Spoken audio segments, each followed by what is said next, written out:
मेरा प्रणाम है। माँ शक्ति स्वरूपा दीदी नीलम आनंद जी के चरणों में मेरा प्रणाम है और नवादा जिले के विभिन्न क्षेत्रों से आए हुए आप सभी गुरु भाई गुरु बहन जो यहाँ आज उपस्थित हैं, आप सभी के चरणों में मेरा प्रणाम है। आप मेरा प्रणाम स्वीकार करें।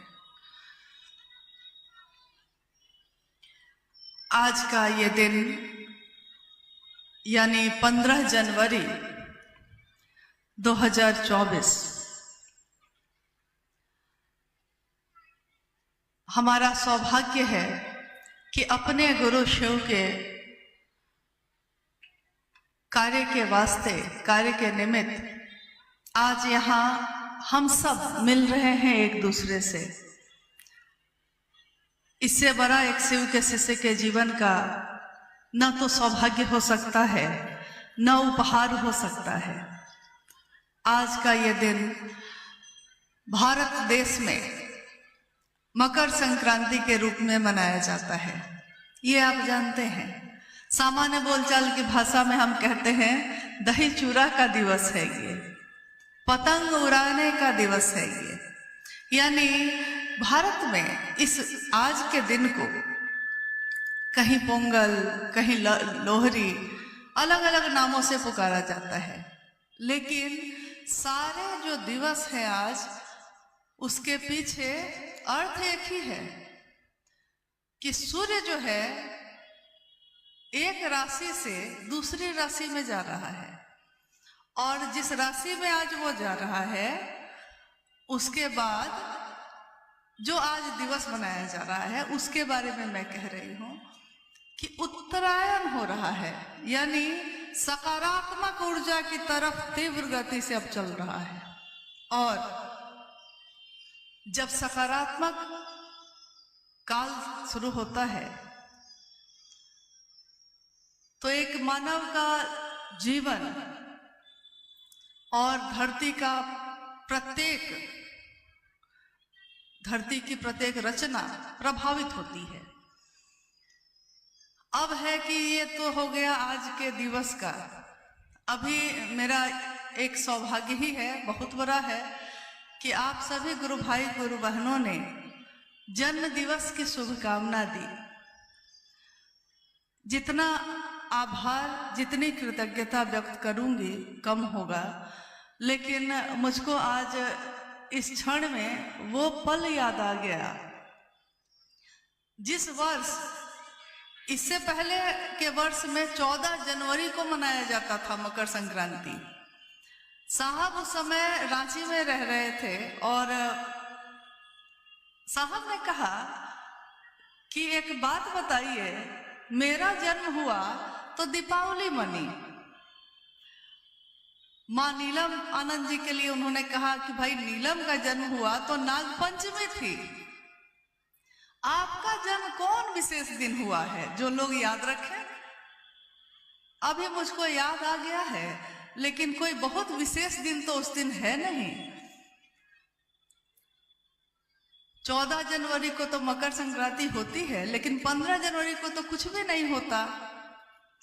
तो मैंने जिस तरह साहब ने हंसी में कहा, मैंने भी उनको हंसी में कहा कि ये तो आपके ऊपर है, आप जिसका चाह देंगे दिन बन जाएगा। 2-4 महीने के बाद अखबार में उस वर्ष निकला कि अभी से लेकर 2080 तक मकर संक्रांति 15 जनवरी को होगी। अब दिन, जिसकी सोच से दिन बदल जाते हैं, किसी के जिसकी सोच से राशियां बदल जाती हैं, जिसकी सोच से मौसम बदल जाते हैं। बारिश का मौसम है, झमाझम बारिश हो रही है, शिव गुरु महोत्सव है, साहब श्री का आगमन हो रहा है और उन्होंने कहा है कि कम से कम आज के दिन थोड़ा ठहर जाओ, और बारिश रुक गई है, कड़ी धूप है और उन्होंने चाहा है कि लोगों के सर पे छाया आ जाए, तो बादल छाया बनकर आ गए हैं। यहाँ तक कि उन्होंने दीमक और मच्छर को भी अगर कह दिया है कि अरे आज सोने दो कम से कम, कल सुबह 8 बजे आ जाना। और जिस बिस्तर पे दीमक ही दीमक थे, कहाँ चले गए कुछ पता नहीं। और जिस कमरे में मच्छर ही मच्छर थे दरभंगा में, कहाँ चले गए सब मच्छर कुछ पता नहीं। उन्हीं की सोच में एक दिन ये आया था 1974 में कि शिव मेरे गुरु होंगे। और उसके बाद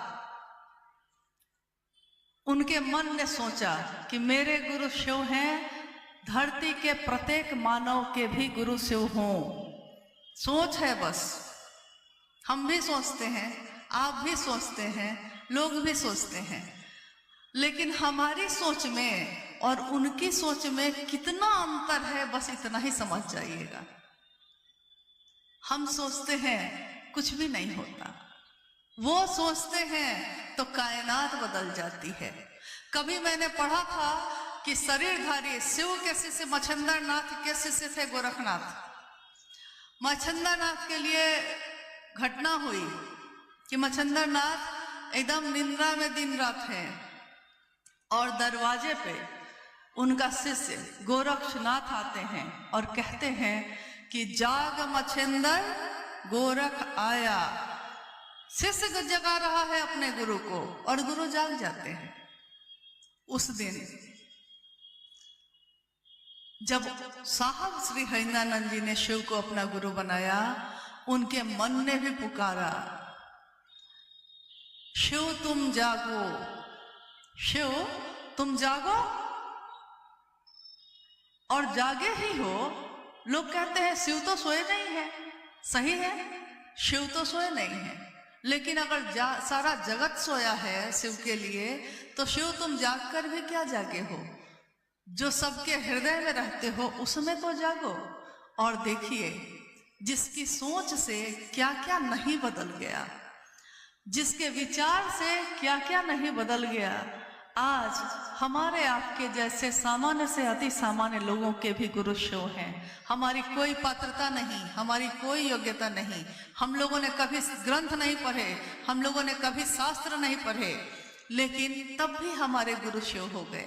ये कैसे हुआ? क्या मैं बहुत ज्यादा लायक हूं? क्या आप बहुत ज्यादा लायक हैं? कौन यहाँ योग्य है? इस योग्य हम नहीं हैं, नमन भी कर सकें शिव को। लेकिन जिसके अंदर शिव की ऊर्जा का संचरण हुआ, उनका नाम है शिव के शिष्य हरिंद्रानंद जी, जिनको हम सभी शिव शिष्य आदर से प्रेम से कहते हैं वरेण्य गुरु भ्राता साहब श्री हरिंद्रानंद जी। और याद रखिएगा कि हरिंद्रानंद जी ही वो डोरी हैं और हम सब पतंगे हैं। इस शिव के आकाश में सब उड़ रहे हैं। अभी हम बैठे थे तो देखा कि पतंग उड़ रहा है। अचानक ध्यान आया साहब की बातों का कि साहब ने कहा था कि पतंग लटाई से जुड़ी हुई है, डोर से जुड़ी हुई है, तो डोर से जब तक जुड़ी रहती है पूरा आकाश उसका है, जहां चाहो उड़ लो। लेकिन जैसे ही आप डोर से कटेंगे फिर वो पतंग कहाँ जाकर टंगाएगा कुछ पता नहीं है। इसलिए मेरा निवेदन भी है, आग्रह भी है कि हम सब अभी इस क्षण में जब अपने गुरु शिव की बात के लिए यहाँ इकट्ठे हुए हैं, हम सब का मन एकाग्र हो शिव के शिष्य हरिंद्रानंद जी के प्रति, जिनके एहसान के कारण, जिनके द्वारा दिए हुए दान के कारण आज शिव मेरे या आपके या आज धरती पे किसी के भी गुरु हो पाए हैं। नहीं तो यह आज तक के इतिहास में कभी नहीं हो पाया। किस शिव की बात करते हैं हम? उस शिव की जिसको संसार के लोगों ने अनेक नामों से पुकारा। महादेव, देवों के देव हैं वो महादेव। महाकाल, काल को भी जिससे डर लगता है वो है महाकाल। महामृत्युंजय, जीवन और मृत्यु के चक्र से जो छूट दिला देता है, छोड़ दिया जाता है जिसके द्वारा, वो है महामृत्युंजय। महायोगेश्वर, महाअघोरेश्वर, जहां कोई तरंगे नहीं, जहां कोई हलचल नहीं, जो परम शांत है, शिव की सत्ता को वो नाम दिया गया। कुछ नहीं होता वहां। हमारी दुनिया में थोड़ी सी हवा चल जाए तो हमारी नाव डोलने लगती है, लेकिन उस महादेव के मन में लाखों ब्रह्मांड प्रति क्षण पैदा होते हैं और विलीन होते हैं, तब भी वो परम शांत है, वहां कुछ भी होता नहीं है। और जिसके बारे में एक कवि ने, पुष्यदंत जी ने लिखा कि अगर समुद्र के जल को, समुद्र जो सबसे ज्यादा पानी है, जहां अथाह पानी है, समुद्र के जल को और हिमालय जैसी टिकिया, हिमालय पर्वत सबसे बड़ा है, हिमालय पर्वत को मान लीजिए कि स्याही की टिकिया बना दी जाए और समंदर को पानी बना दिया जाए, उस पानी में उस टिकिया को रख दिया जाए, यानी हिमालय को रख दिया जाए, स्वर्ग का जो वृक्ष है पारिजात, उसकी शाखाएं तोड़ दी जाए और स्वयं मां शारदा, मां सरस्वती स्वयं धरती को कागज बना ले, ये जो धरती है उसको कागज बना ले, और उसी समंदर के पानी में जो टिकिया है उसमें अपनी लेखनी को, पारिजात वृक्ष की शाखा को डुबो डुबो कर इस पूरे धरती पे शिव का गुणगान लिख दे, तब भी गुणगान लिखना संभव नहीं है। कहा गया, साहब ने अपने पुस्तक में भी लिखा है, कहा भी गया है कि शिव गुणहीन है, कोई गुण नहीं उनमें, और अशेष गुणम है, इतने गुण हैं, इतने गुण हैं कि गुण का अंत ही नहीं है। गिनना चाहिए तो इतने गुण हैं उनमें कि उसका अंत ही नहीं होगा। इसलिए मैंने ये बातें कही आज कि पहले हम लोग ये तो समझ लें कि मेरे गुरु, जो हम कहते हैं कि मेरे गुरु शिव हैं, तुम्हारे भी हो सकते हैं, ये शिव कौन है और हमारी औकात क्या है। करोड़ों वर्षों पहले इस धरती की रचना हुई। आदमी का जो अस्तित्व है वो कितने लाखों वर्षों के बाद धरती पे जन्म लिया है।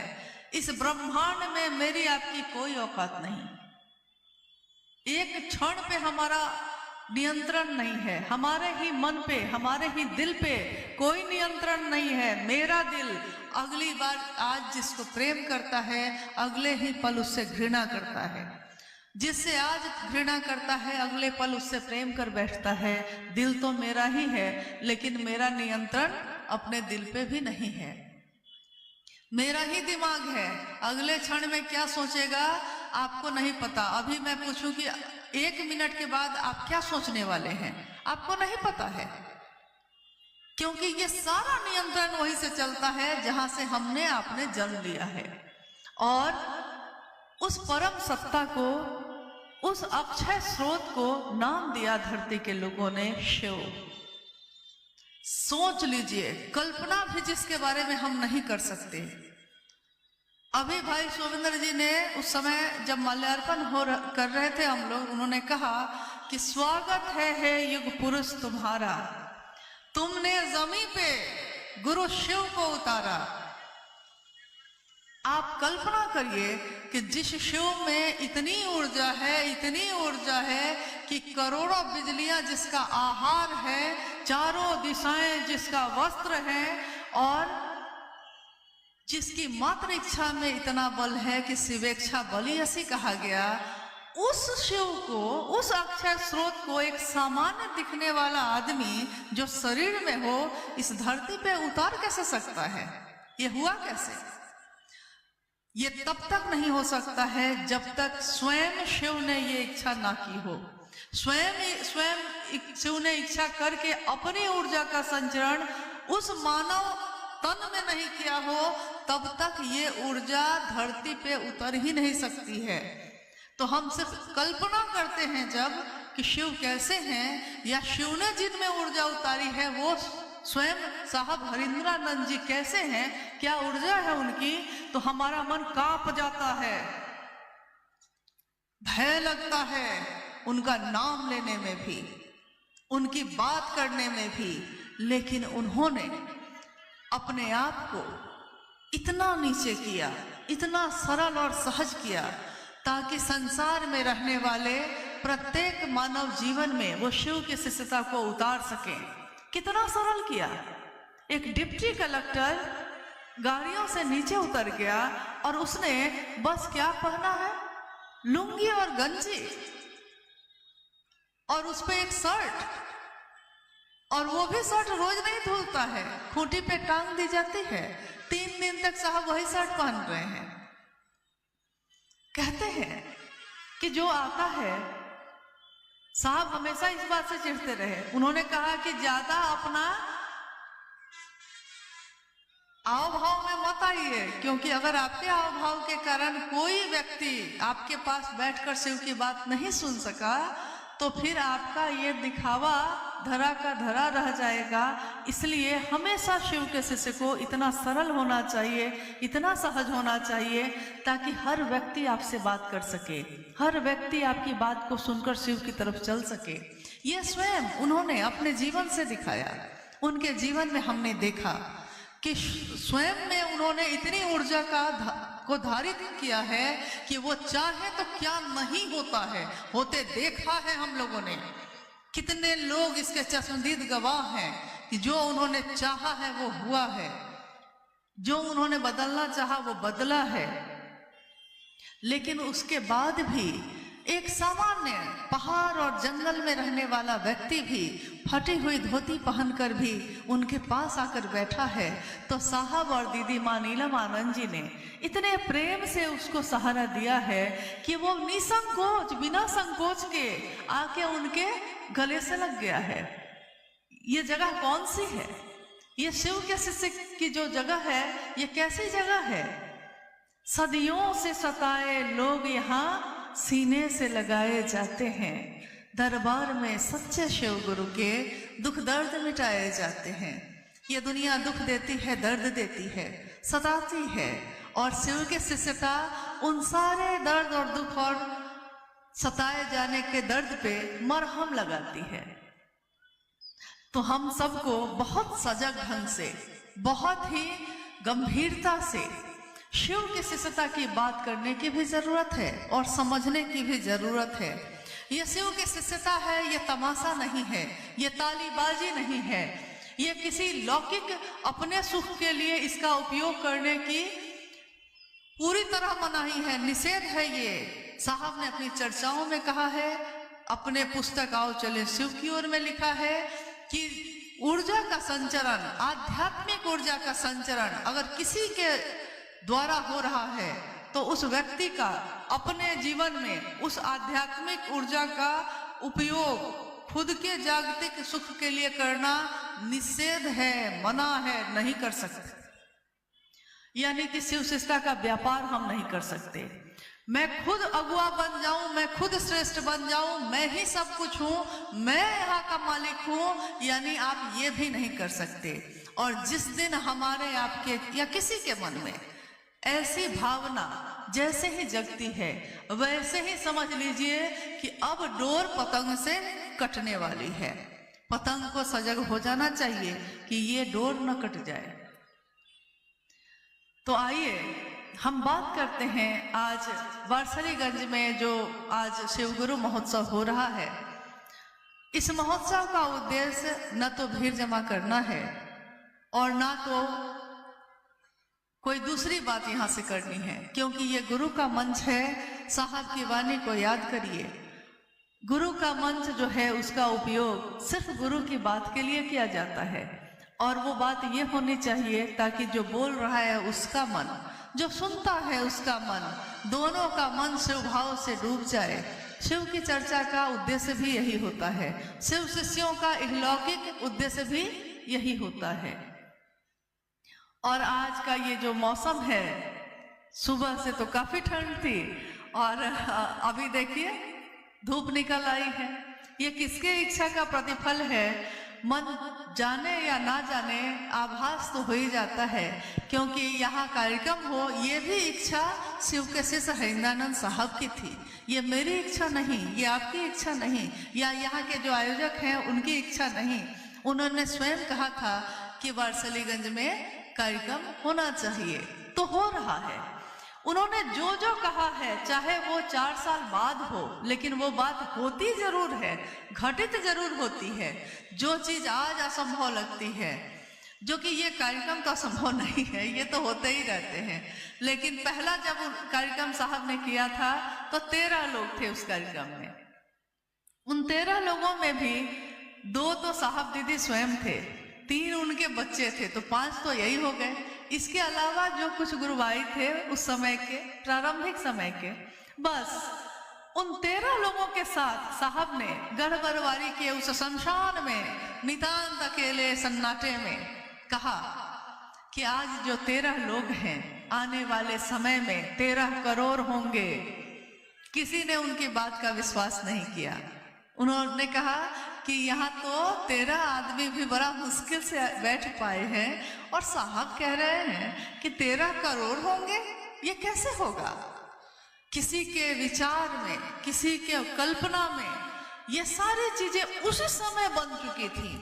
जैसे शिव की इच्छा में ही सृष्टि होती है, वैसे ही शिव के शिष्य की इच्छा में ही, सोच में ही ये सारे आज जो हम घटित हो रहा है, कल जो घटित होगा, आने वाले हजारों वर्षों के बाद भी शिव शिष्यता में जो घटित होगा, शिव के शिष्य हरिंद्रानंद साहब जानते हैं।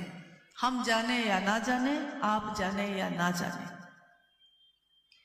और घटनाएं तो असंख्य हैं। आप में से बहुत लोगों ने सशरीर उनका दर्शन किया, उनकी बातों को सुना। इस मानव तन का, इस जन्म का ये सबसे परम सौभाग्य है कि हमारी आंखों ने उनका दर्शन किया, हमारे कानों ने उनकी वाणी को खुद सुना, किसी मशीन के सहारे नहीं सुना, अपने ही कानों से सुना। ये हमारा सौभाग्य है और इस सौभाग्य को हम अपने आंचल में समेट सकें, संभाल सकें, कोशिश इसकी होनी चाहिए। आइए हम लोग बात करते हैं, अगर कुछ जिज्ञासाएं आई हैं तो उस पे। और जिज्ञासाएं हमेशा मन में पैदा होती हैं, अपने आप होती हैं, बनाई नहीं जा सकती, क्योंकि ये दिल का मामला होता है, दिमाग का नहीं। जहां दिल का मामला हो वहां दिमाग काम नहीं करता, जहां दिमाग का मामला हो वहां दिल काम नहीं करता। भूख लगी है किसी को तो सामने की थाली जो है देने से पहले अगर सोचने लगे हैं कि उसको दे दिया तो मैं क्या खाऊंगा, तब तो दिमाग काम कर रहा है, नहीं दे पाइएगा। लेकिन जैसे ही किसी को देखा है भूखा है, थाली सामने है, अचानक उठाया है, थाली दे दी है, तो दिल काम कर रहा है, अब दिमाग काम नहीं कर रहा है। तो शिव के शिष्यता दिल का रास्ता है, यहाँ दिमाग का कोई काम नहीं। आइए हम लोग कुछ जिज्ञासाओं पे बात करने की कोशिश करते हैं। स्थानीय गुरु भाई गुरु बहनों के द्वारा कुछ जिज्ञासाएं हैं। शिव की शिष्यता एक जागरण है, क्रांति नहीं। कैसे, कृपया समझाया जाए। ये पंक्ति है शिव के शिष्य हरिंद्रानंद साहब की लिखी हुई शिष्यानुभूति नाम की छोटी सी किताब है। उसमें उन्होंने लिखा है कि शिव की शिष्यता क्रांति नहीं है, ये एक जागरण है, आध्यात्मिक और मानसिक दोनों। क्रांति का अर्थ होता है कि किसी एक का शासन चल रहा है, उसको लोग मिल गए हैं, उसको नीचे उतार दिया है गद्दी पे, दूसरे को बैठा दिया है। ऐसा हुआ करता था पहले राजाओं के समय में, या आज भी बहुत सारे देशों में होता है। राजतंत्र है, कोई एक राजा है, देश के लोग षड्यंत्र में शामिल हो गए, एक को उतारा दूसरे को बैठा दिया। तो कहा गया कि 1974 में ये क्रांति हुई, 1972 में ये क्रांति हुई, या 1600 ईस्वी में ये क्रांति हुई। तो ये घटनाएं बोली जाती हैं। क्रांति का अर्थ है बदल देना, लेकिन जागरण का अर्थ होता है जो है उसको जगा देना। है वो बस सोया है, उसको जगा दीजिए। जैसे हमारे घर में आप जब सुबह में जगते होंगे तो आपने देखा होगा कि हमारे बच्चे सोए रहते हैं। ठंड में तो और ज्यादा होता है ऐसा। माँ जग गई है, पिता भी जग गए, बच्चे सोए हैं, आप जग गए हैं, बाकी लोग सोए हैं। तो क्या होता है, थोड़ी देर बाद आप देखते हैं कि सोया है, थोड़ी देर इंतजार करते हैं कि अच्छा अब जग जाएगा, फिर इंतजार करते हैं और कि अब जग जाएगा। जब फिर भी नहीं जगता तो आप जाकर उसको हिला हिला के कहने लगते हैं कि अरे अब तो जग जा, सुबह हो गई है, धूप निकल गई है, तब भी नहीं जगता है। तो माँ पहले प्रेम से जगाती है और फिर शब्दन की मार से, कि उठता है कि थप्पड़ लगाए, यानी कि शब्द की मार से जगा देती है वो माँ। जगा दिया है, कोई एक जगह है, लेकिन बाकी सबको सोए हुए देखकर वो बेचैन हो गया कि मैं जगा, बाकी क्यों नहीं जगते हैं। तो उन्होंने कहा कि भाई जग जा। शिव की शिष्यता एक जागरण है, आध्यात्मिक और मानसिक तल का। शरीर जगा है, लेकिन आध्यात्म की धरती पे मेरा मन सोया है। दूसरे जगत की चीजों में जगा है, लेकिन ईश्वर की तरफ चलने के रास्ते में सोया है। तो शब्द की मार से, स्पर्श से, वाणी से, जैसे हो वैसे गुरु, सदगुरु, जगत गुरु सबकी कुर्सी पे बारी बारी बैठे हुए शिव जगा ही देते हैं शिष्य को। लेकिन विचार में भी अगर आप खड़े रहिएगा तब। तो ये एक जागरण का विषय है, अपनी यात्रा की याद दिला देता है कि अपनों की चिंता में हम अपनी यात्रा जो भूले थे, अपनों की चिंता तो हम करते रह रहे हैं कि वो कैसे जिएगा, क्या खाएगा, लेकिन मेरी जो यात्रा है, मेरा जो जन्म हुआ है इंसान के तौर पे, वो किस कारण से हुआ है, क्यों हुआ है, कोई तो कारण होगा। इस बात को जो हम भूल गए हैं, उसी को जगाने का ये विज्ञान है, जगाने का ये तरीका है। दूसरी जिज्ञासा है कि गुरु एक, आदेश भी एक, मंजिल भी एक, फिर भी गुरु भाई गुरु बहनों में मतभेद क्यों हो जाता है? कृपया अनुभव के आधार पर समझाया जाए। गुरु भी एक, रास्ता भी एक, मंजिल भी एक ही है, फिर भी गुरु भाई गुरु बहनों में मतभेद क्यों हो जाता है? मतभेद यानी कि आप कुछ और चाहते हैं, हम कुछ और चाहते हैं, आप कुछ और सोचते हैं, हम कुछ और सोचते हैं। मंजिल है भगवान शिव स्वयं। जगत में हमारी पसंद नापसंद अलग अलग हो सकती है, लेकिन शिव के रास्ते पे चलने के लिए ये अलग अलग स्वीकार नहीं होती। अब है कि जब मंजिल एक है तो यहाँ आखिर गलती हो कहाँ रही है?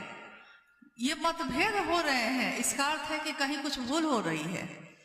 तो थोड़ा हम लोग अपनी यात्रा पे पलट के देखते हैं, ये भूल क्यों हो रही है और ये भूल क्या है। मंजिल एक है, यानी साहब ने साफ साफ शब्दों में कह दिया है कि शिव स्वयं मंजिल है, शिव तक मेरे मन को जाना है। ये मन की बात हो रही है। शरीर में आप वारसलीगंज में रहते हैं, या कोई गुरु भाई शेखपुरा में रहते हैं, कोई जमुई में रहते हैं, कोई लखीसराय में, कोई रांची में रहते हैं। शरीर से हम अलग अलग रहते हैं, लेकिन हमारा मन मंजिल के तौर पे जानता है शिव को, यानी मन की बात हो रही है ये। तो शिव मंजिल है और उस रास्ते पे हमको चलना है। रास्ता शिव शिष्यता का है। अब शिव शिष्यता क्या है? शिव शिष्यता एक भाव है, ये हृदय का पक्ष है, मस्तिष्क का नहीं।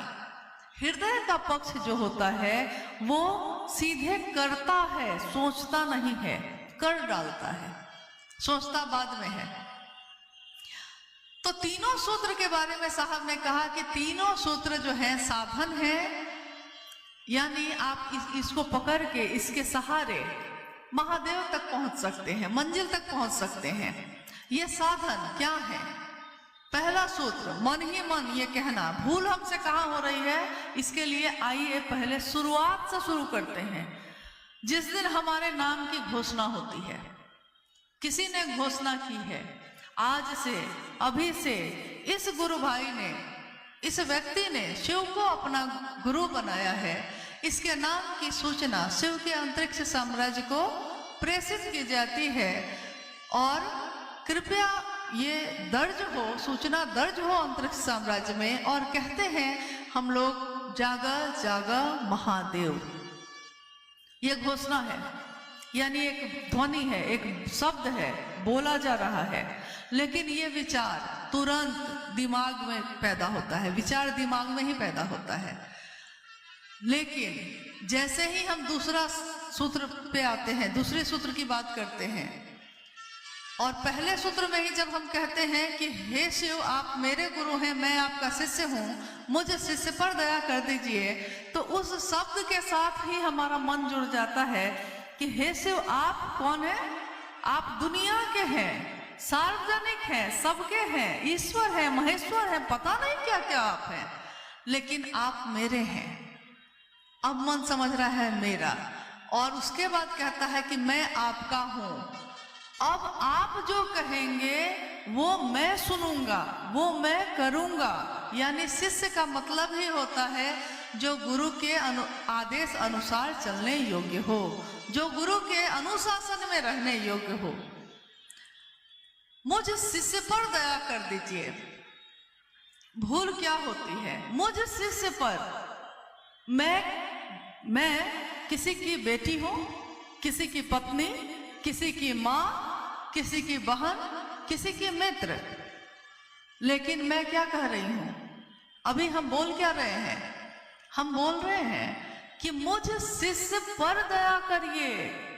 गुरु को पुकारता है शिष्य और कहता है मुझ शिष्य पर दया करिए, लेकिन बोलता ये है, सोचता ये है कि मेरा परिवार ठीक रहे, मेरे बच्चे ठीक रहे, मेरे पति का नौकरी लग जाए, बिजनेस ठीक रहे, हमको कोई दुख नहीं हो, पैर में दर्द है तो ठीक हो जाए, पेट में दर्द है तो ठीक हो जाए।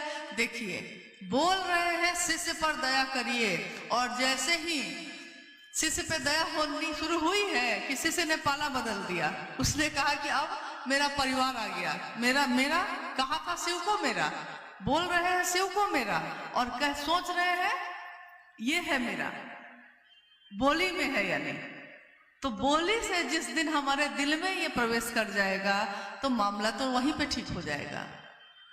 कि जिस तरह पत्नी के लिए परवाह करते हैं, बेटा के लिए परवाह करते हैं, शिव की परवाह भी पैदा हो जाएगी।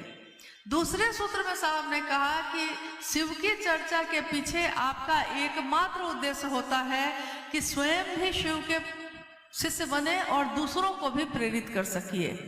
अब है, साहब ने कहा कि बड़े बड़े कार्यक्रम हो रहे हैं, हालांकि आज भी हो रहे हैं, लेकिन आपने देखा होगा कि एक तूफान सा है, पूरे जिले में कार्यक्रम हुए जा रहे हैं, अंत ही नहीं है। संभाषण भी सुंदर हुए जा रहे हैं। मंच से मैं बहुत सुंदर संभाषण करूं और नीचे उतर के मेरा चरित्र जब आप देखते हैं तो आप कहते हैं कि क्या यही व्यक्ति था जो मंच पे कुछ और बोल रहा था, और जिसके मन से कुछ भी कोई संकीर्णता नहीं गई, तो ये क्या बोल रहा है? ये व्यक्ति मंच पे बैठता है, गुरु के मंच पे। मैंने प्रारंभ में ही कहा, शिव का नाम लेने से भी हमको भय होता है। इस मंच में बैठने योग्य हम लोग नहीं हैं, लेकिन साहब हरिंदर जी ने ये श्रेय दिया है कि शिव मेरे गुरु हुए हैं, तो उस गुरु के मंच पे चेला बैठ के बात कर रहा है। चर्चा भी गुरु की, शब्द भी साहब हरिंद्रानंद जी के, लोग भी, आप भी उनके, हम भी उनके, और ये बीच में मामला कुछ और क्यों हो जाता है? चर्चा, शिव की चर्चा का अर्थ होता है कि हम ऐसे हो जाएं कि कहीं से गुजरे तो लोग कहें कि शिव के शिष्य जा रहे हैं। चर्चा गुरु की, गुरु लगा है उसमें, शिव गुरु चर्चा उसी में लगा हुआ है। ये शिव गुरु चर्चा, यानी शिव है गुरु, उनकी चर्चा होनी है। और इस चर्चा में हम जो बोलते हैं, ये भाव मेरे अंदर नहीं था, आपके अंदर भी नहीं था, ये भाव मेरे अंदर पैदा ही हुआ है शिव शिष्य हरिंदर जी की बातों को सुनकर। यानी शब्द उनके, इसमें ऊर्जा उनकी, इसमें ताकत उनकी, इसमें प्रभाव उनका, और मेरा तो बस इतना ही है कि हम बैठ के बोल रहे हैं, बस इतना ही है, दिख रहे हैं, लेकिन ये हम हैं नहीं, ये आप हैं नहीं जो आप दूसरों से बोलते हैं। ये तो उस महादेव की असीम दया है कि उनकी वाणी कोई बोलता है, कोई सुनता है। तो शिव की चर्चा जैसे ही अपना रूप बदलेगी, उसका प्रभाव भी बदलेगा। जब तक हमारी मनसा ये रहेगी कि मेरे गुरु भी शिव हो जाएं, आपके गुरु भी शिव हो जाएं, और मुझको भी गर्व है कि मैं शिव का शिष्य, आपके अंदर भी वो गर्व पैदा हो जाए कि मेरे गुरु शिव, इससे सुंदर बात और कुछ भी नहीं हो सकती। इससे ज्यादा सानिध्य, इतना सुंदर सानिध्य किसी का नहीं मिल सकता। लेकिन जैसे ही शिव चर्चा का रूप बदलता है, यानी जैसे ही ये सम्मान का द्योतक हो जाता है, जैसे ही ये सुख सुविधा का हो जाता है, जैसे ही ये वर्चस्व का हो जाता है, जैसे ही ये क्षेत्राधिकारी बनने का होता है, जैसे ही इसमें शासन की भावना आती है, वैसे ही हमारी यात्रा जो शिव की तरफ जा रही थी, अब वो गड़बड़ानी शुरू हो जाती है। एक बार साहब ने कहा कि आप लूडो खेलते हैं। लूडो एक खेल है, आप लोग खेलते हैं कि नहीं मुझको नहीं पता, लेकिन साहब दीदी के साथ हम लोगों ने कभी कभी खाली समय में उस खेल को खेला है। तो साहब कहते थे, उसको दिखा के कहते थे कि देखिए इसने 0 से शुरू किया था, 0 से, यानी कि कोई नहीं था उस समय, 0 से शुरू किया, आगे बढ़ता गया, 10 number, 20 number, 50 number, 60 number, 70 number, अब 99 पे चला गया है, यानी बस एक कदम और वो शिव हो जाएगा, बस एक कदम यहां तक चला गया है।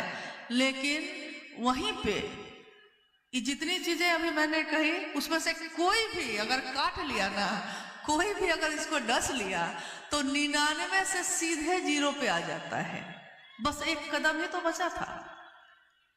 उसी के लिए महादेव से दया मांगिए कि हमारा मन इसको नहीं पकड़े।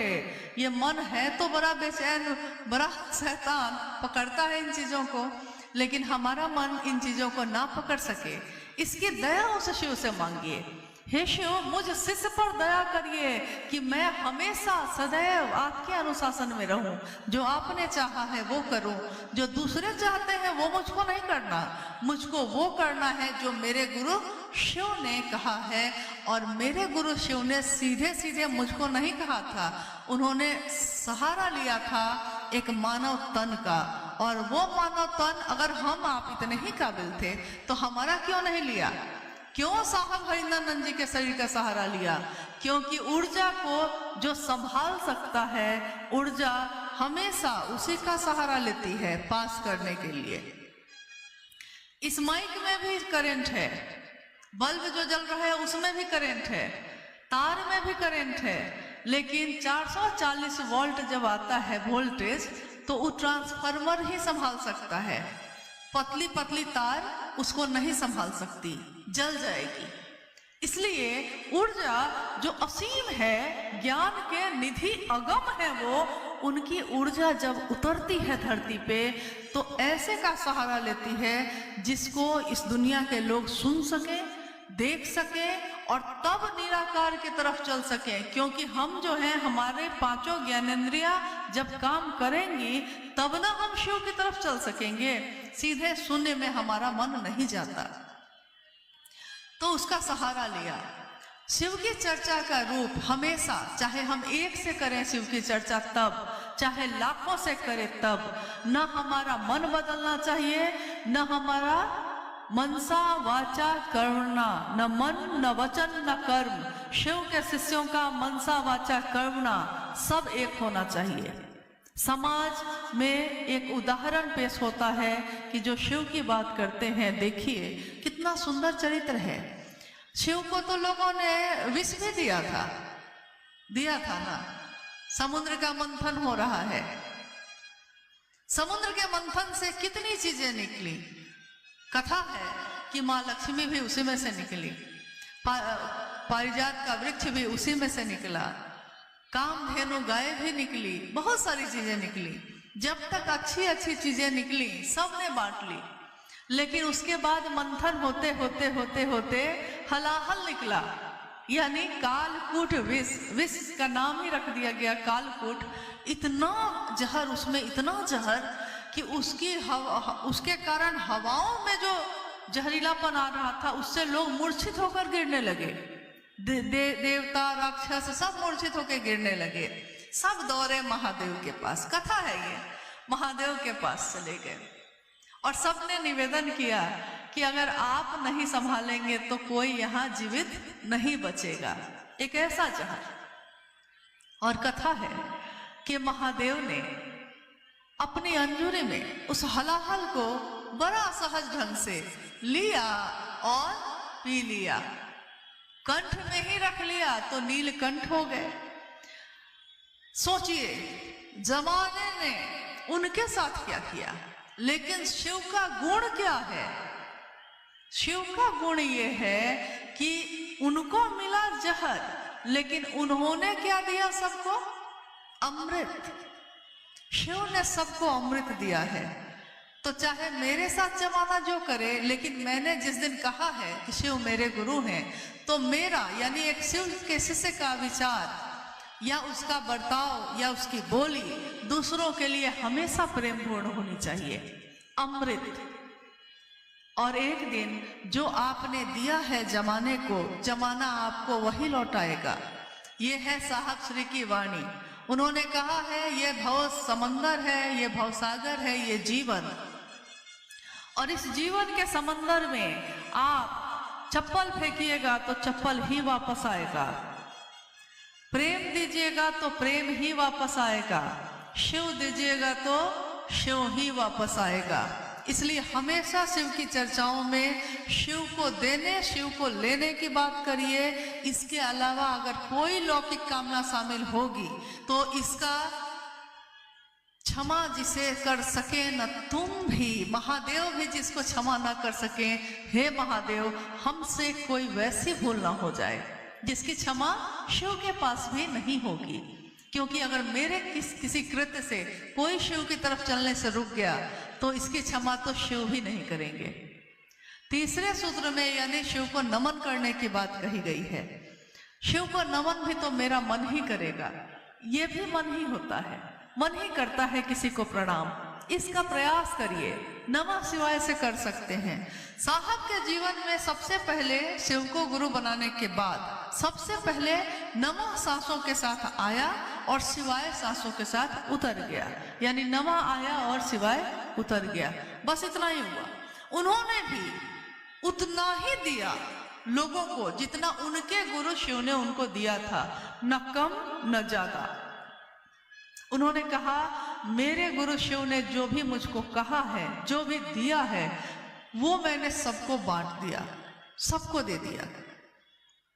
अब इसके अलावा और क्या होना चाहिए ये मेरे गुरु शिव ने मुझको नहीं कहा है, इसलिए और क्या क्या इसमें मिलाना चाहिए ये मिलावट करने के लिए मुझको मेरे गुरु ने नहीं कहा है तो मैं नहीं करूँगा। नतीजा ये हुआ कि कितने ऐसे लोग जो उनके साथ चले, कुछ लोगों ने साथ छोड़ा भी, कुछ नए लोग और जुड़ भी गए। ये सिलसिला चलता रहा और एक तरफ शिव की यात्रा चलती रही, एक तरफ जगत का ये जीवन चलता रहा। कितने इसके तारे टूटे, कितने इसके प्यारे छूटे, पर बोलो टूटे तारों पर कब अंबर शोक मनाता है? अंबर शोक नहीं मनाता, शिव के शिष्य शोक नहीं मनाते। बस मेरे गुरु शिव न छूट जाए, दूसरा छूटता है तो छूट जाए, मेरे गुरु शिव ना छूटे। बस इसी की कामना रखकर अगर ये तीनों सूत्र हम करते हैं तो इसका परिणाम ऐसा अद्भुत है जो आप करके देखिए, आपने सोचा भी नहीं होगा। आप ऐसा क्या चाहेंगे जो आपको उपलब्ध नहीं होगा। हर वो चीज यहाँ उपलब्ध होती है अगर मनसा हमारी सही रहे। शिव क्या नहीं देते, साहब ने तो खुद कहा मैंने शिव से पैसे लिए हैं, मैंने तो शिव से अपने बाल तक ठीक करवाए हैं। शिव ने लोगों को बेच दिया। बाल भी ठीक करने में मुझको मेहनत लगती है तो वो भी मैंने करवा लिया। बताइए ये कौन करता है? ये तो कोई नहीं करता जो उन्होंने कर दिया है। यानी शिव से जुड़े रहे, शिव से अगर लगे रहे तो क्या ऐसा है जो जीवन में उपलब्ध नहीं होगा। तो हम सब बस एक चीज पे टिके रहें, मंजिल है भगवान शिव स्वयं, रास्ता है शिव शिष्टता का और हम सब यात्री हैं। मन में शिव के संकल्प का अगर जल है, शिव के संकल्प का दिया जल रहा है तो हम सब की नजर जो है शिव पर ही रहेगी। लेकिन अगर मन में ही संकल्प नहीं है तो तो फिर इधर भी देखेंगे उधर भी देखेंगे तो पता चलेगा कि गाड़ी चल रही थी सड़क पे, चली गई गड्ढे में, खाई में। तो हमारे आपके ऊपर है कि हम अपने मन के संकल्प को दृढ़ करें और मजबूत करें। जिस दिन हम ये कर लेंगे मतभेद नहीं होंगे। इसका भी साहब ने कहा था कि और विधाओं में और जो मत हैं या रास्ते हैं उसमें शुरुआत में कोई एक होता है, बाद में उसमें 3 भाग 4 भाग होते हैं, लेकिन शिव की शिष्यता में प्रारंभिक समय में ही लोग बटेंगे और अंत में सब एक हो जाएंगे। ये मेरी बात नहीं है, ये उस शिव के शिष्य हरिनानंद जी की बात है जिनके विचार पे आज करोड़ों लोग चल रहे हैं। मेरे विचार से तो एक आदमी नहीं चलता, आपके विचार से तो एक आदमी नहीं चलता, लेकिन जिसके बोली से, जिसकी सोच से, जिसके विचार से आज करोड़ों लोग चल रहे हैं, कितनी ताकत होगी उनमें, कितनी ऊर्जा होगी उनमें। तो उनके संकल्प को अपना संकल्प बनाएं और चलें।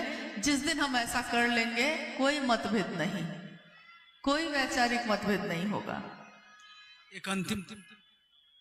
एक अंतिम जिज्ञासा। कुछ लोग कहते हैं कि साहब श्री अपनी सारी आध्यात्मिक शक्ति मुझे ही दे दिया है, दीदी के द्वारा कृपया प्रकाश डाला जाए।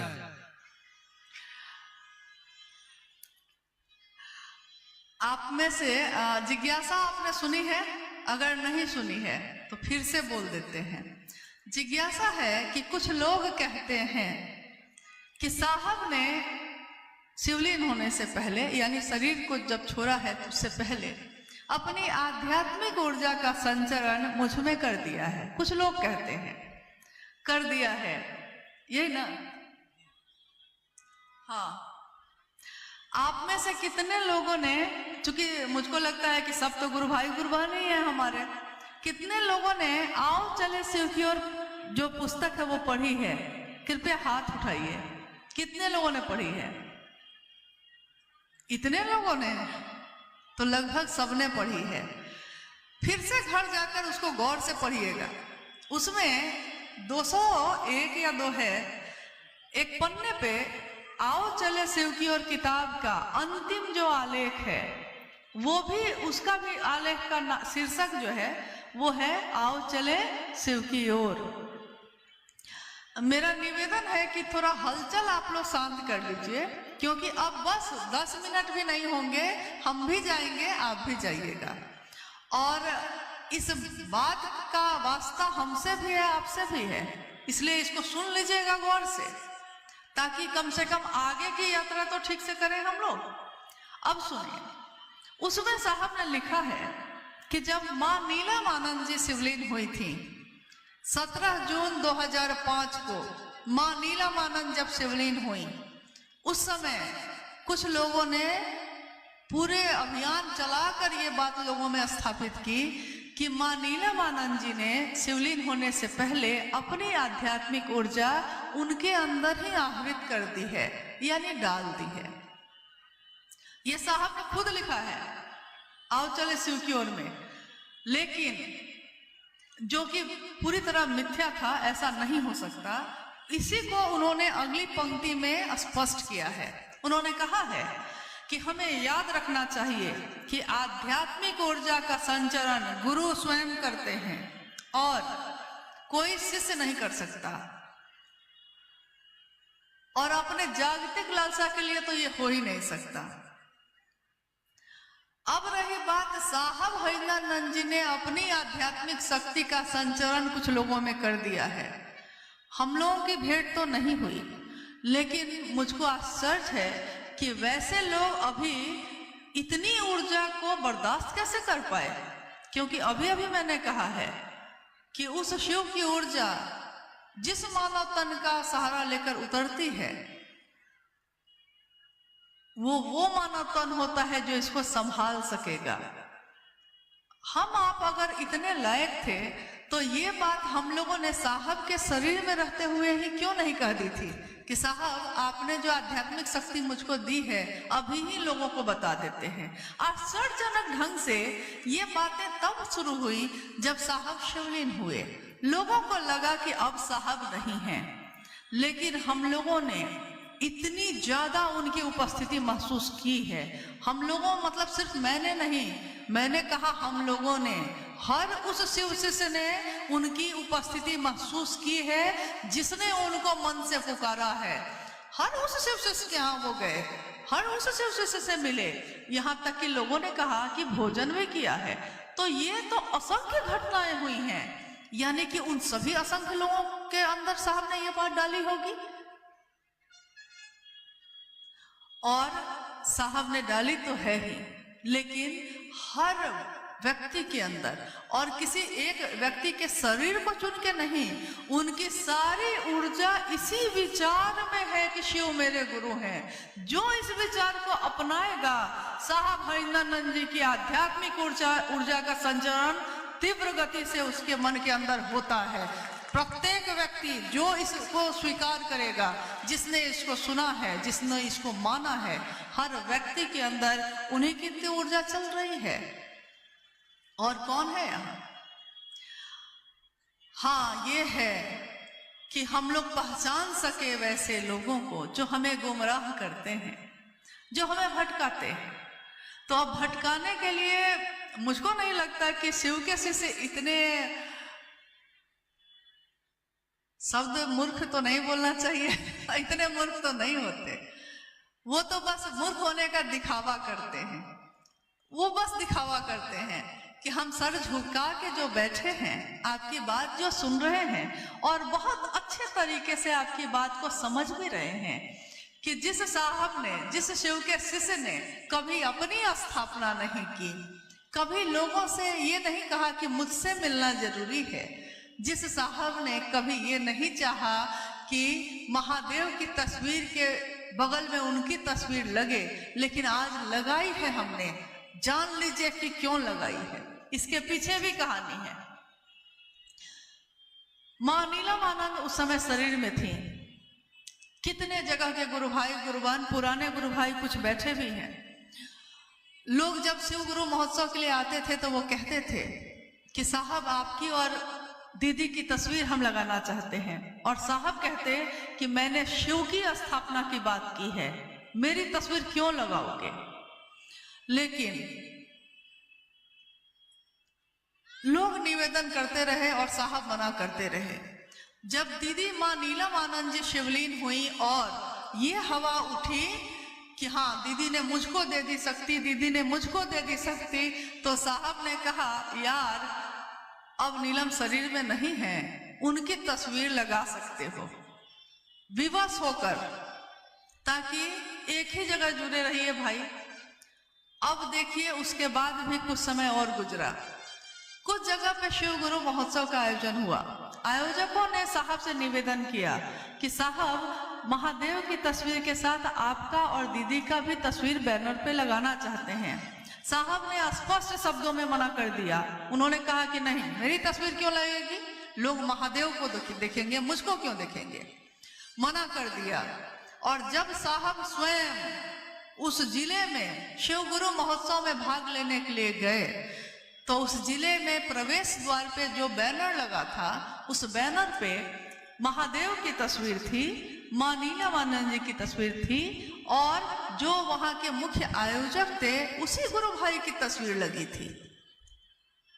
आश्चर्य लगा हम लोग को, इतना दुस्साहस कोई कैसे कर सकता है, ये साहस कैसे हुआ? लेकिन साहब ने कुछ नहीं कहा।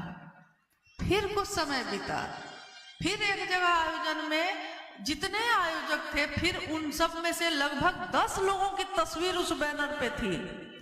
लौटने के बाद हम सबों ने साहब से हाथ जोड़कर निवेदन किया था उस दिन कि साहब आप अनुमति दीजिए अपनी तस्वीर को लगवाने की, इसलिए कि अगर आपकी एक तस्वीर नहीं लगी तो हर व्यक्ति अपनी तस्वीर लगवाने के चाहत में खड़ा है, और ये नहीं होना चाहिए।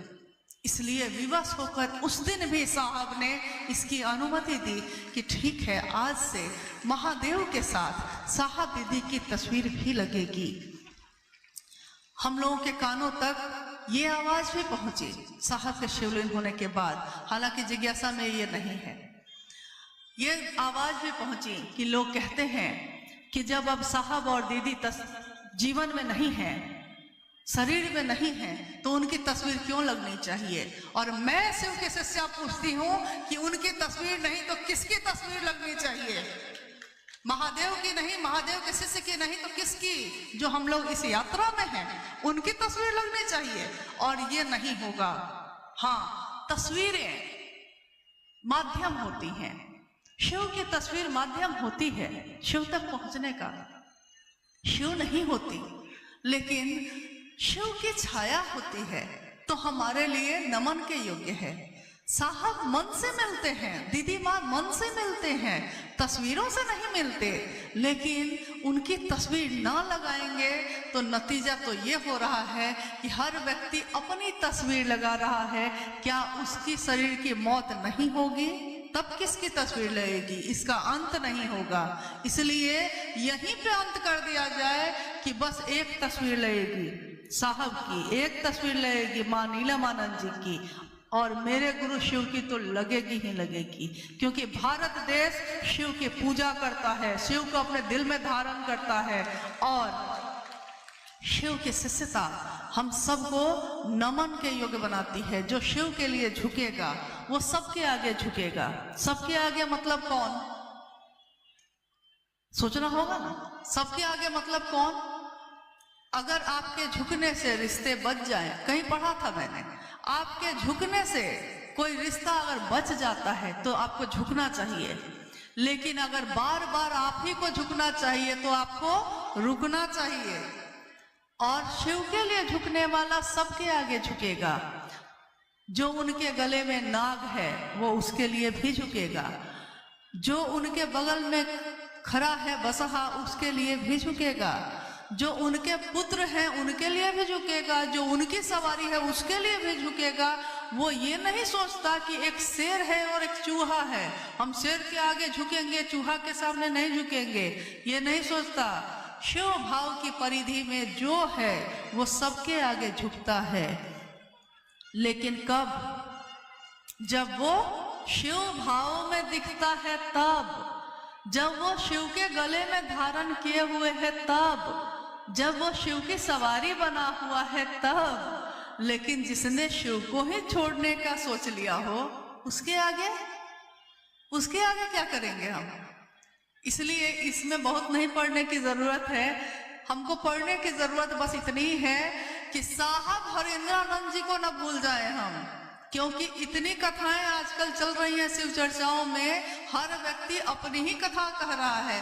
कभी कभी तो मुझको आश्चर्य होता है कि जब किसी गुरु भाई या किसी गुरु बहन के द्वारा सुनने में आता है कि वो कहते हैं कि मैं उस समय बैठा था, मुझको साहब ने ऐसा कहा, मुझको दीदी माँ ने ऐसा कहा, तो मुझको लगता है कि क्या उस समय पूरी पृथ्वी पे सिर्फ साहब दीदी और वही व्यक्ति थे और बाकी कोई साहब के पास नहीं बैठता था?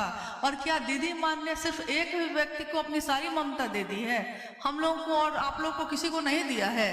तो माँ की ममता करुणामयी होती है, वो सबको एक समान देती है। और पिता का वात्सल्य भी पोषित और पुलवित करता है, वो सबको एक समान चाहता है। तो साहब हरिंद्रानंद जी ने अपने लिए सेवा तो किसी से ली नहीं इस जीवन में, इस शरीर में रहते हुए आज तक उन्होंने सेवा नहीं ली है लोगों से। कोई नहीं कह सकता कि जाकर उसने कभी पांव दबाए हो साहब के, कोई नहीं कह सकता कि उनका कपड़ा धोया है किसी ने, कभी नहीं। हाँ, उनके नाम पे लोग दूसरों से करवाते हैं ये काम। साहब हरिंद्रानंद जी के घर में मैंने खुद अपनी आंखों से कभी नहीं देखा कि किसी गुरु भाई गुरु बहन से काम करवाया जाता हो। वहाँ हम लोग खुद कर ले, लेकिन गुरु भाई गुरु बहनों को ये कहने का अधिकार साहब ने किसी को नहीं दिया। उन्होंने साफ कहा शिव के शिष्य को, शिव के शिष्यों का सम्मान करना होगा। और चाहे वो आज का शिव शिष्य हो या 30 साल पहले का शिव शिष्य हो, शिव की नजर में वो बराबर है। यहाँ कोई बड़ा नहीं, कोई छोटा नहीं। कोई अमीर नहीं, कोई गरीब नहीं, शिव के शिष्य सब बराबर हैं। इसलिए अगर वरिष्ठ हैं तो आप सब हैं, अगर बड़े हैं तो आप सब हैं, और आप एक के पीछे हजारों लोग हैं। आने वाले समय में असंख्य लोग जो सामान्य हैं, अति सामान्य हैं, क्योंकि सामान्य से अति सामान्य लोगों ने ही महादेव के काम को आगे बढ़ाया है। जो सामान्य है मतलब जो अति सामान्य है, इसका अर्थ जो अति सामान्य, जिनको सोचना पड़ता है कि अगले दिन हम क्या खाएंगे, पैसा नहीं है, पैदल चलकर, साइकिल से चलकर, मीलों मील जाकर महादेव की बात पहुंचाते हैं और लौट जाते हैं। लोग कहते हैं कि खा लीजिए भैया, भूख लगी है, लेकिन संकोच में पड़ जाते हैं, कैसे खाएं, लौट जाते हैं उसी तरह। वैसे लोगों ने महादेव का काम को बढ़ाया है। महादेव क्षमा नहीं करेगा अगर उन लोगों को हम लोग खिलौना समझेंगे, क्योंकि ये शिव के शिष्य हैं, दिखते सामान्य हैं, साधारण हैं, है नहीं वो। जिस दिन उन्होंने अपने महादेव से पुकार लगा दी, पता नहीं हमारा क्या होगा। अभी भी सावधान होने की बेला है, कुछ भी बिगड़ा नहीं है। आइए हम सब एक विचार से चलें, जो साहब ने हमेशा कहा कि याद कीजिए कितने श्लोक, कितनी पंक्ति हम पढ़ते हैं, हमारी सभा एक हो। सभा एक मतलब एक सभा में बैठे हम सभी शिव के शिष्य, हमारे दिलों में जो भाव पलते हों वो एक हो, हमारे मन में जो शिव का संचरण हो रहा है वो एक हो। यानी हम सब एक दूसरे को प्रेम पूर्ण ढंग से देखें, एक दूसरे का हाथ थामें, सहयोग करें, शासन ना करें, सहयोग करें। और मुझको विश्वास है कि आज का ये शिव गुरु महोत्सव शिव की स्थापना के लिए, जो कि नवादा जिला साहब के दिल के करीब रहा है, लेकिन नवादा जिला में लाखों शिव के शिष्य रहते हैं, तो जब जिला रहा है तो वो लाखों शिव शिष्य भी रहे हैं।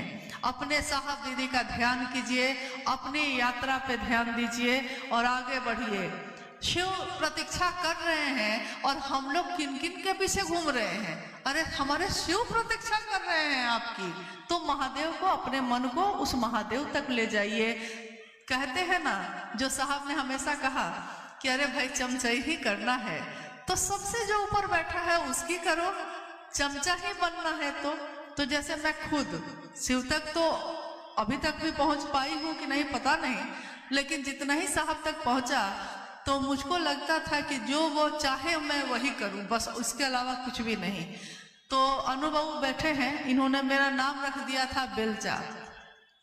एक होता है चम्मच जो छोटा सा सामान उठाता है, एक होता है चमचा जो उससे थोड़ा सा बड़ा होता है, और उससे भी बड़ा होता है बेलचा। तो बनना ही है तो बेलचा बनिए, चम्मच बनिए, चमचा बनिए, जो बनना है अपने गुरु शिव का बनिए और साहब दीदी का बनिए भाई। अरे कोई तुझसा हो तो तेरी बात करे, कोई तुझसा हो तब ना तेरी बात करे, लेकिन तुझसा, तेरी दुनिया में तुझसा तो कोई मिला नहीं, तेरे सिवा तो कोई और मिला नहीं, तुझसे ज्यादा किसी ने मुझको चाहा नहीं, तुझसे ज्यादा किसी ने चाहा नहीं कि मैं शिव का शिष्य बन जाऊं। साहब हरिंद्रानंद जी ने साफ कहा, शिव का शिष्य और शिव को गुरु मानने वाले लोग यानी शिव के शिष्य, वो शिव शिष्य बने हैं कि नहीं बने हैं, ये उसके और मेरे बीच का मामला है, ये किसी तीसरे का मामला नहीं है। इसलिए किसी को इसके बीच में आने की जरूरत नहीं है। मैंने अभी कहा हमको भय होना चाहिए बीच में आने से, हम किसी के बीच नहीं आ सकते। जैसे मेरे और साहब के बीच का रिश्ता मेरा उनका है, आपका और आपके साहब के बीच का मामला भी आपका उनका है। बात बाकी लोग मिलते हैं, सम्मान सबका कीजिए, अपमान किसी का मत करिए, प्यार सबको दीजिए, वो चाहे दे या ना दे। कोई गाली देता हो आप प्रेम दीजिए, क्योंकि शिव की शिष्यता गुलाब के फूलों की सुगंध की तरह है।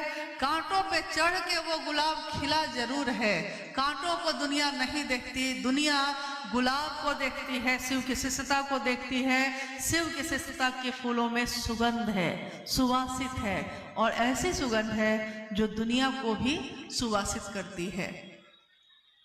आप लोग बड़े कष्ट में बैठे और इतना सुंदर उपहार है मेरे लिए, आपके लिए क्या है मैं नहीं जानती, मैं आपको कुछ दे सकी कि नहीं जानती। आपने जो दिया है वो अमूल्य है और इस जीवन में इसका ऋण नहीं चुका सकेंगे।